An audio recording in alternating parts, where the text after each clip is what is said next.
అమ్మకి, నాన్నకి నేనంటే బాగా ఇష్టం. హ్మ్. నేనేదన్నా చెప్పానంటే నాన్న ఇంగ దాన్ని వదిలిపెట్టడు. నా దగ్గర కరెక్ట్‌గా మాట్లాడతాడు. ఏదన్నా నేను చెప్పాను ఇట్లా వద్దు నాన్న అంటే ఇంగంతే. హ్మ్. అదే మాట మీద ఉంటారు. సో, అలాగా అమ్మా, నాన్నకి తెలీదు. తమ్ముడికి ఫోన్ చేశా. తమ్ముడికి కూడా తెలీదు. హ్మ్. ఫోన్ చేసి ఇక్కడికి రా మన ఊరి దగ్గరికి అంటే అదే మాధవరం పోడు అని చెప్పి హ్మ్. గేట్ ఉంటది. గేట్‌లోంచి లోపలికెళ్ళాలి. అక్కడికి రమ్మని చెప్పేసరికి ఆటో యేసుకొనొచ్చాడు. ఆ!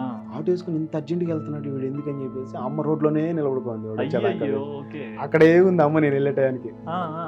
ఆ! నేను ఏడిస్తే ఏడ్చేస్తదని చెప్పేసి నేను ఏడవల. హ్మ్. నాకు భలే బాధేసింది.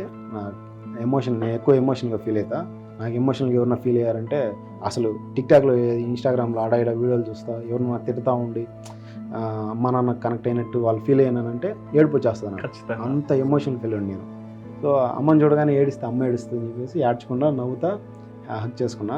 ఆ హగ్‌లో ఉండే హ్యాపీనెస్ మీరెక్కడ తల్లి దొరకదు. ప్రేమ ఎన్ని రోజులకో స్పర్శ అది.